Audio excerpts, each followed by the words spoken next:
So it's just started recording now, so that's fine. So after the first 2 years in my graduate program, then I stayed on with the Big Four consultancy, and I specialized in Windows technology. So this is Microsoft Server, Active Directory, virtualization, Citrix. So I got some experience and developed my knowledge in that area. Then in 2009, an opportunity presented itself in a part of the business known as forensic technology. And that team had its own separate network from our corporate network, and it had special rules because of the data they were processing. So I joined that team. And then over time, I got promoted, I got more skills, etc. And then around 2012, I started taking more of a focus on information security. So how do we protect our clients' data? So we were receiving in excess of 100 terabytes of data and storing that data in a secure network. So I took a focus in that area. And then in around 2014, I got put as the information security lead for that area. And I was the only person in information security looking after that environment at that time. And then over the last 4 years, I've built up the capability, so grown the team to 13 at the moment with 4 open roles. And the team consists of 3 subcomponents. One's a security architecture team, which is all about pre-sales, build, design, testing, making sure solutions and applications are secure. Then there's the security operations team, who we'll talk about in the next few slides. And that team's all about making sure solutions transition securely and then are managed securely. So are things been patched? Is the antivirus up to date? Are we doing log reviews? Are we doing access reviews? Incident response? And then there's the third part of the team, which is around information security governance. This is all about are our processes aligned to ISO 27001, to our external certifications like Cyber Essentials? Are we aligned to KPMG policy? Do we manage our client requirements? How do we manage information security risk? And that's that third part of that team.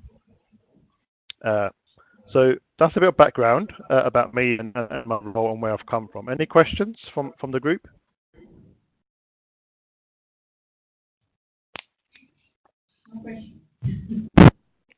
Cool. So without further ado, so the way I wanted to approach this was to go through a day in the life of SecOps, and I've called them Super SecOps, because the work that we do, similar to infrastructure operations, is keeping the lights on from a security operations. And a mentor of mine once said to me that one of the hardest things to do is keep the lights on, so keep operations running. So how does that start? So a typical day could start with looking at emails. So emails overnight, emails with information someone's looking for assistance. So just dealing with general day-to-day sort of queries. The day could also involve speaking to key people. So that could be my team, my colleagues, people who I manage, people I mentor, and also some of my stakeholders, some of my peers, talking to them about their challenges. How can we help them from a security operations perspective? We'll deal with monitoring and alerting. So we could get an alert from some of our tools. An example tool is one of our data monitoring tool, where someone may have accessed data when they shouldn't have, or maybe someone's been added to a security group when they shouldn't have. And then our team will deal with that alert, working with our stakeholders to then understand why that happened. We also get involved with security QA, which is quality assurance. And this is a critical process when we're moving solutions from transition to run. This is like a health check of a solution. So does a solution have what it says it was going to have when it was designed? Has it been penetration tested? Has it got the right privileges? Has it got the right access for the right people? Do we have role-based access control? We also help with penetration testing. So if a solution is live, as part of its annual recertification, we work with a third party. We scope the test. We schedule the test. We work with the team to make sure the test runs smoothly. We look at the results, work out what the remediation plan is going to be, and then manage those risks as well. We get asked to complete client security questionnaires. So as I mentioned earlier, we hold a lot of data from our clients, some really sensitive data, PII, personal information, financial data, and obviously our clients want to know how we're managing that data. How do we protect it? What's our security operations? What's our governance? So we ask the complete security questionnaires. Our security operations team also sits on our CAB, so our change advisory board. So they act as a gatekeeper for changes into our production environment. They're often one of the hardest people to please, but they do an important role on the CAB to make sure we manage our information security risk. We get queries from clients, and these are some big global clients, so financial sector clients, corporates, infrastructure, government, healthcare, some of the big global clients that we work with as a Big Four consultancy, where we hold their sensitive client data. And we also look at customer service improvement.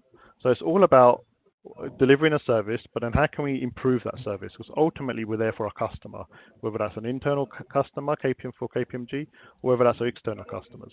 So that's where, and we always look at how we can improve. So you may think the day ends there, but it doesn't.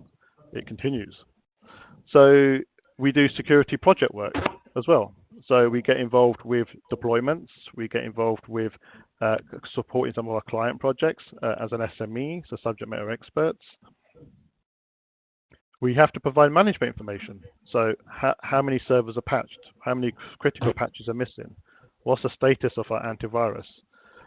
How many log reviews have we done? What's our privileged access review? Who needs access? Who doesn't need access? So we do a lot of management information, both upwards and to our business users as well. We could deal with a security incident. So I was listening in the previous session where the lady Diana was going through incident management. So our team deals with security incidents.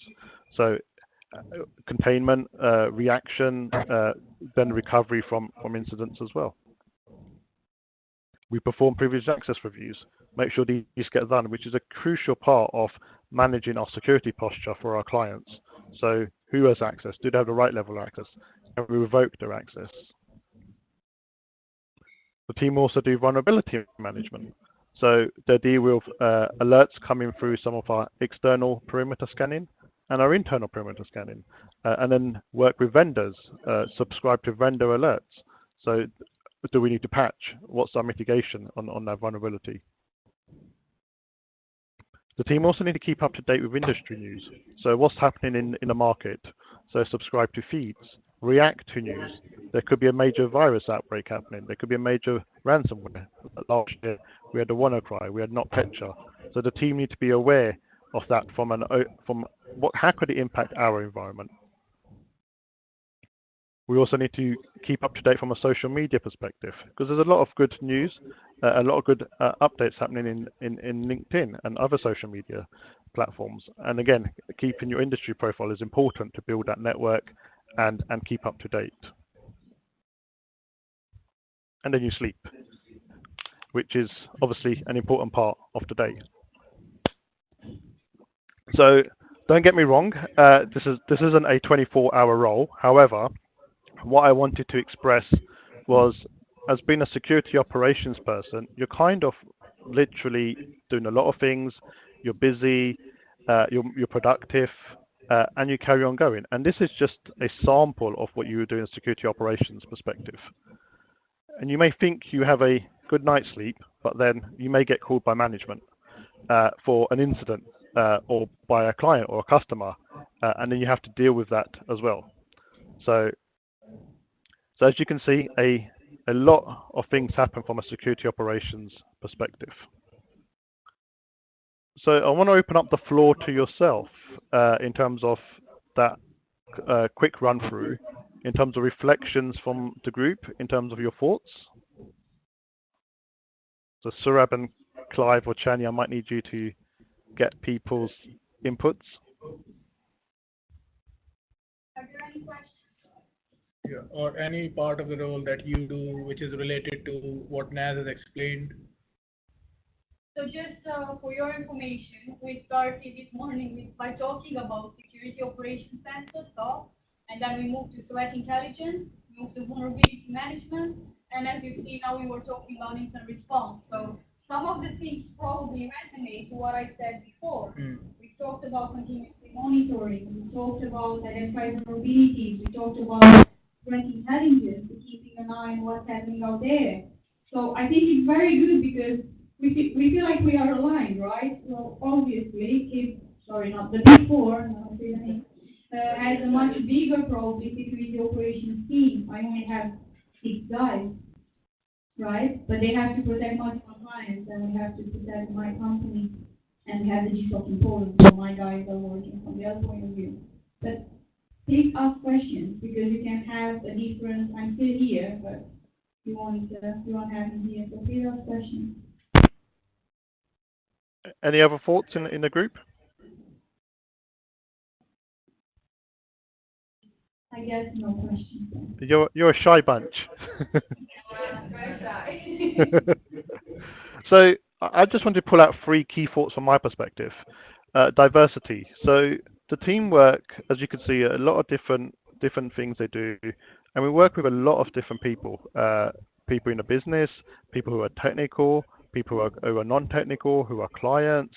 So it's a diverse range of things they do. So security operations is a diverse area. We're also constantly learning, and me being in the industry for over 10 years with the Big Four consultancy for 13 years, you never stop learning. And in the security operations field, there's always something new. Every day brings a challenge. Every day brings a learning experience. And that's what really is part of the challenge and part of the good things around security operations. And a very key piece is enabling. So as you look through the previous 2 slides, a lot, if not all, of what we were doing is enabling the business. So security operations is part of helping the business with its outcomes. It's about managing its risk, managing its reputation, and it's such a crucial part of what we do as a business function, and we all take pride in that in terms of enabling what we do for us and every security operations person in the industry. And as you probably noticed, I should be having lunch, which I didn't do. But that's important because as part of balancing the role with its demands, it's also making sure that you take care of your well-being and have that downtime in the security world. Okay. So now I want to go on to what makes you stand out. So if you're going for a role, and if I'm looking for someone to hire, and like I said earlier, we've got 4 open roles, and we've recruited over the last couple of years quite heavily. What's the 3 big things that will make you stand out? So item 1 is a passion for information security. It's the passion to do something and basically want to do the right thing. Want to learn. Want to drive protecting people's data, protecting what actually matters to our clients. Then it's a passion to learn. Like I mentioned earlier, being in information security, you're always learning, and you want to have that passion. You want to demonstrate that passion when you're going through the application process. You don't know everything, but you do learn. You want to learn, and you want to continually learning, and you want to show that to recruiters. And then finally, the third sort of key thing that stands out is to make a difference. So it's actually being there to support the business, support your colleagues, support the industry. It's basically make a change. And information security is such a unique field, and security operations is even such a crucial part of making a business run. And you just need to have that passion to make a difference. So that gets me to the end of my presentation. So I'll be keen for any questions from the group around my history, what we do in security operations, and from a recruitment perspective. And any questions? Questions? Right. I have a question for you, Naz, because Okay. it's quiet. If you're a leader in cybersecurity or information security, what advice would you give as a leader? I missed the first part of the question. You just... So you're a leader in information security industry, and Yep. for someone who's wanting to be a CISO in the future, what kind of advice would you give that individual? So my one piece of advice which has helped me is around make sure that you focus on the people.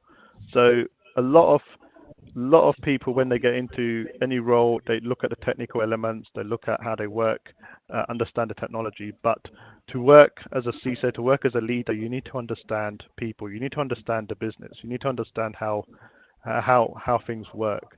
That's a crucial part of as you go through your information security journey on your career, is to focus on the people, network, understand how people work, understand how you can influence, and just demonstrate that business acumen, because you will have the technical skills, you'll develop those technical skills.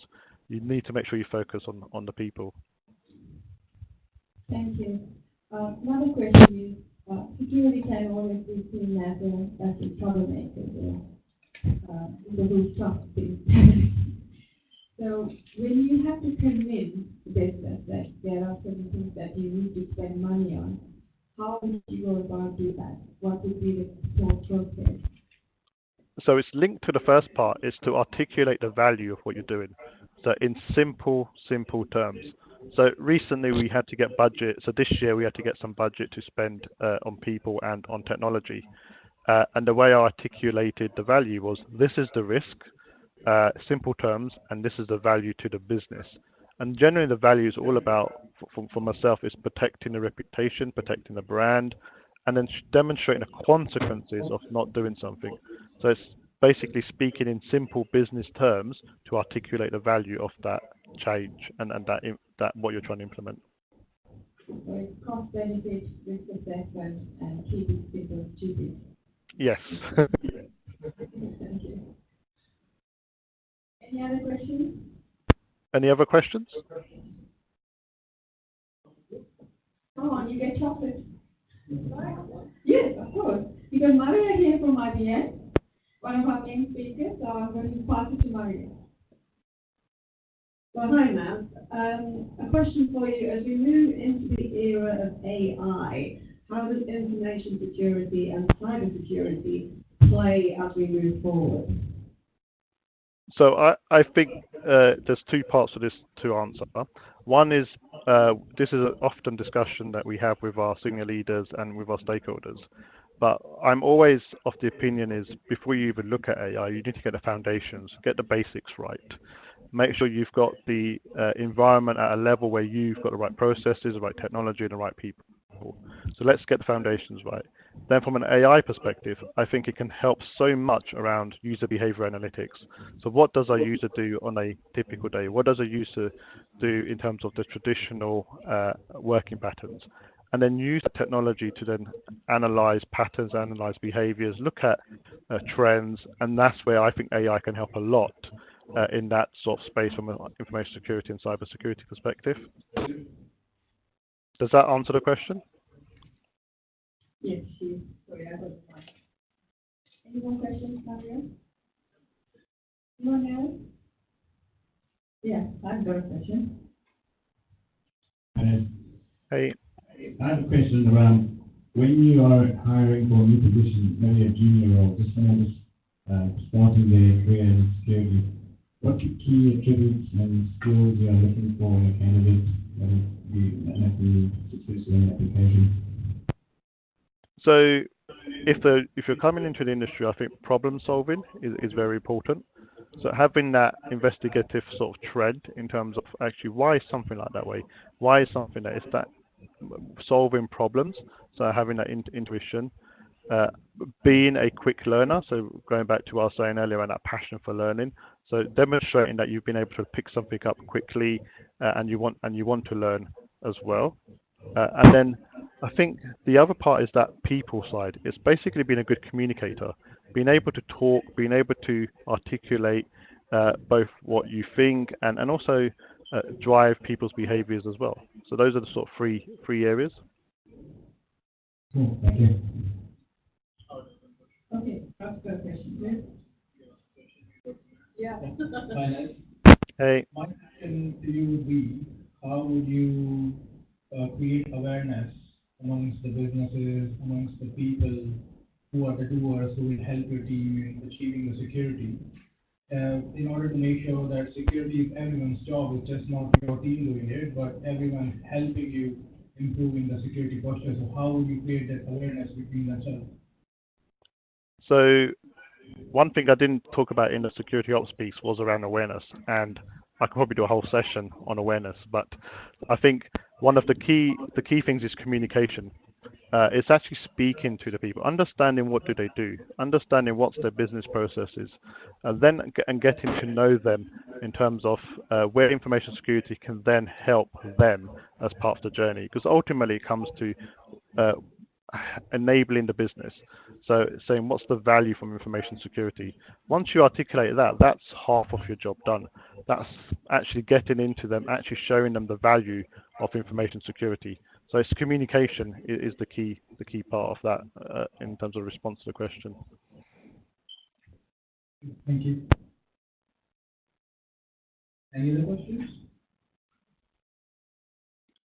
So if there's no more questions, I just want to wrap up. Feel free to reach out to me LinkedIn if there's any other questions, or if you just want to connect, and I'm happy to support and mentor and coach going forwards. So I just want to recap around the presentation. So hopefully you've learned about me in this session. Put your hands up if you have, and I can see you all. So secondly, you've learned a bit about operations, security operations in the real world. Put your hands up if you have. Okay. And you've learned a bit about what you need to look for when you're looking for new recruits. So if you're going for a role, some of the things that you need to show, etc. Again, put your hands up if you believe we've covered that. Thanks, Naz. You mentioned that you're happy to do some mentoring. Would you be happy to be invited for the SHe CISO page, LinkedIn page? Yeah, we can catch up afterwards on that. Yeah, definitely. Thanks. So because it's going to be only the participants and invitations only page where people can be engaged and have conversations. Yeah, of course. Another question is, does your company hire people from outside of the UK? If you find someone really good, you think, oh, I need that person in my team. Would there be opportunities? Yeah, so my last hire was someone who's just been hired on a Tier 2 visa, I believe, who's an Indian national, and he was the right person for the role, and we sponsored that visa, and he joined at the beginning of October. So we do that. So it's all a part of that diverse talent pool, because there's a cybersecurity shortage. So we want to get the right person, and it doesn't matter where they are. And I've also hired someone from South America, and we've sponsored their visa as well. So it's there, and the opportunities exist if the right person is there. I 100% agree with Naz. This year in my team, we've hired 4 people from outside the UK, and we've sponsored their visas, their families, the tickets. Sponsorship is not a barrier for the right candidate. The reason why I asked that question is at the moment there is no direct path to go to UK to work. So one of the only ways is to go as a student, which is a painful journey. Because you need to go to uni, can't work. But if you're the right person, if you've got the right skill set, there are opportunities out there, and that's why this program is also created. We are not in just one country, we are a global community. So you should never think that your capabilities are limited to one place. There are opportunities, so many opportunities out there. It's just connecting to the right people and showing and demonstrating what you can do. That's correct, then? Yep, agreed. I think we can pass the session. Is there anything would you like to? Yep, I do just want to wrap up quickly. So I want to say thank you to everyone for listening and for taking part, and also want to thank you, Chani, for inviting me to present, and it was a pleasure, and well done on the work so far, and hope the rest of the boot camp goes well, and yeah, looks like it's been a success. Thanks. Yeah, it's been amazing, and I never expected a pilot project to go well. And we've got these amazing people here, the speakers, you, just there's more people joining, and yeah, I was very emotional yesterday. Cool. Thank you. Cool. So goodbye, everyone, and I'll see you when you're back in the UK, everyone. Connect globally. Sure. Take care. Andrew.